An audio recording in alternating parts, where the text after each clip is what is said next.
Hello and welcome to day 12 of Life is Your Journey. So today, the 12th session is about, as I said yesterday, the third eye, but actually it's your intuitive self. So we're going to look at what that means today. So welcome to day 12. My name is Bhavna Mistry and I am the heart-centered mentor. So day 12, the intuitive self. So yesterday I was referring to this, the third eye. Well, actually it's actually the brow chakra, not the third eye. The third eye is further up, but that's something else. So what is important about this particular point of energy, and what's so important about your intuition? Well, your intuition is that higher voice, that inner voice that guides. It's the one that's still connected to your truth, the one that knows what you need to do to get back in alignment with yourself. And that's why this is really important. So what you've got to remember is, this is the point of your perception of life. You've gone through all those levels of building the foundation, that you planted the seeds, you built relationships so they could be nurtured and you grew them. You then consolidated them, which gave you your power, which then led to your fears and your love, how you saw life, how you experienced it, out of fear or out of love, and then how you were expressing yourself as a result of it. So today it's about the intuition, the voice that most of us ignore. The voice of truth is the one that we ignore the most. And why is that? Why do we ignore our intuition? Why do we go with what's normal and accepted in life? It's because we've been trained that way.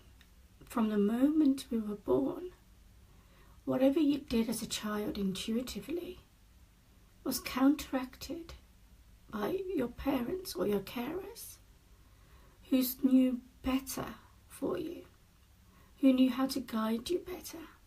And so your intuition slowly begins to take a back seat. So, up until the age of 7, your intuition will be pretty much quite strong.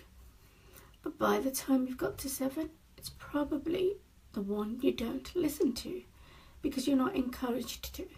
In fact, you're totally discouraged to listen to it. So when we get our intuitive thoughts, our instinct becomes natural to ignore it. We've just been trained that way. And the whole point of doing something like meditation is to change that trained instinct. So meditation is, the very thing about meditation is it deals with dealing with your thoughts, your emotions, your feelings in a positive way, because it doesn't ignore them. It acknowledges them. It honors them, and then allows your inner truth to come through. So this is the point of deep inner clarity. It's the bit that gives you confidence to trust your intuition.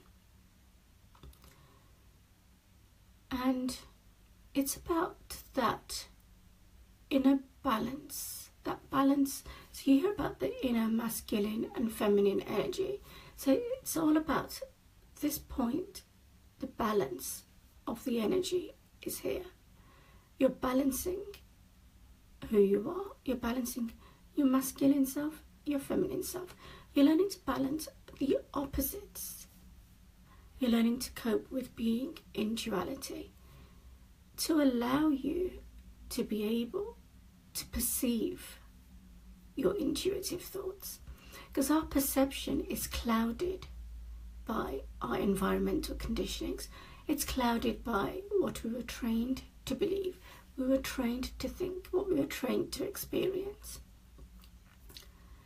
And what we've got to learn to do here is undo all that and once again trust in our intuition, trust in our inner knowing, and trust in the clarity of that inner knowing.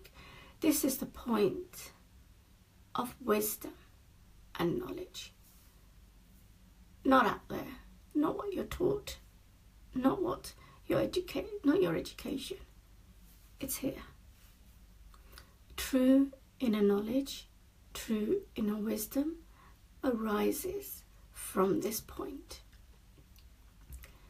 And this is what we've got to learn to trust, because we've been trained to not trust it, but trust in established ways of having knowledge and wisdom. And that's what's so important about this. Everything we are guided by is guided by our conditionings. And when we are totally clouded over or blocked, our natural intuition is blocked. Our natural knowledge is blocked. Our natural wisdom is hidden from us. And when we do get those flashes of insight, inner knowing, inner wisdom, often we ignore them. And that's the whole point. We should not be ignoring them. We should be listening to them, because that is what brings us back into alignment within ourselves. You want to be aligned to your path? You want to find your purpose? You want to live what's true to you? Then get aligned to yourself and learn to listen to your intuition.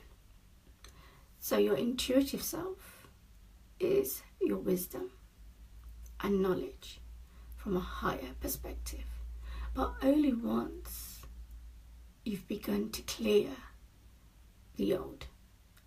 Until you are whilst you are still influenced by the social conditionings of life, your true inner knowledge is always slightly off key, if not totally. So it's about learning where you are on your journey, how far you've come, and how you're learning to trust your intuition and learning to listen to that voice, not the mind that's used through conditioning, but through that inner knowledge that allows you to understand how to get there. So, from this video, the main thing for you to take is learn to trust your intuition. Learn to trust your inner wisdom and your inner knowledge. And understand the difference when it is true inner intuition and when it isn't. Thank you for listening to me today. My name is Bhavna Mistry, and I am the heart-centered mentor, bringing to you life is your journey, the intuitive self. And tomorrow we will reach the crown, the top of who we are. See you tomorrow. See you in the next video, video 13. See you then.